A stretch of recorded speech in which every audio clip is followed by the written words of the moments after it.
पहले यह वीडियो देखो फिर इसके फनी कमेंट्स पढ़ेंगे। Let's go. गांव के किनारे कुछ रेलवे ट्रैक्स थे। आप एक स्टेशन बनाना चाहते हैं। स्टेशन बनने के बाद आपको एहसास हुआ कि स्टेशन के पास कई ट्रैक्स हैं। अब यात्रियों को अपने अपने प्लेटफॉर्म तक कैसे पहुंचाया जाए। लेकिन आप तुरंत उपाय निकाल लेते हैं। ट्रैक्स के ऊपर एक फुट ओवर ब्रिज बना दिया जाए। इससे यात्री ब्रिज के जरिए आसानी से अपने अपने प्लेटफॉर्म पर पहुंच सकेंगे। इसके बाद आप एक भव्य मेन बिल्डिंग भी जोड़ देते हैं। इस तरह आपने एक साधारण स्टेशन का निर्माण कर लिया है। समय के साथ जनसंख्या बढ़ती गई। अब आपको दिखता है कि मेन वेटिंग हॉल से सबसे बाहरी प्लेटफॉर्म तक का फासला बहुत ज्यादा है और स्टेशन में सिर्फ एक ही एंट्री गेट है, जिससे भारी भीड़ और कंजेस्शन हो जाता है। फिर आपकी क्रिएटिविटी काम करती है। आप सोचते हैं कि मेन कॉरिडोर के दोनों तरफ कई एक्सटेंडेड प्लेटफॉर्म्स जैसी जगहें बनाकर छोटे छोटे वेटिंग एरियाज तैयार किए जाए। इससे यात्री पहले से वेटिंग एरिया में जाकर अपने नजदीकी प्लेटफॉर्म पर आराम से इंतजार कर सकेंगे। इसके बाद पुराने बड़े वेटिंग हॉल को 2 कॉर्नर वेटिंग हॉल में बदल दिया जाता है, ताकि यात्रियों के पास एंट्री के लिए और ज्यादा ऑप्शंस हों। फिर आप एक सुंदर मेन एंट्रेंस डिजाइन कर देते हैं। इस तरह आपने एक थोड़ा एडवांस जनरेशन का रेलवे स्टेशन का मॉडल तैयार कर लिया है। अब आपको फिर एक समस्या नजर आती है।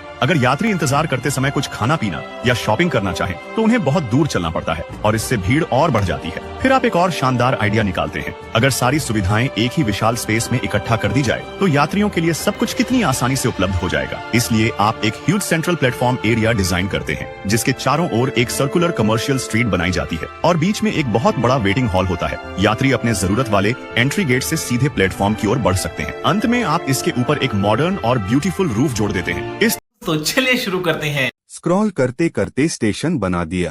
क्या बोला तूने? भाई अगर यात्री को सुसु लगे तो इसकी गारंटी मैं नहीं दे सकता।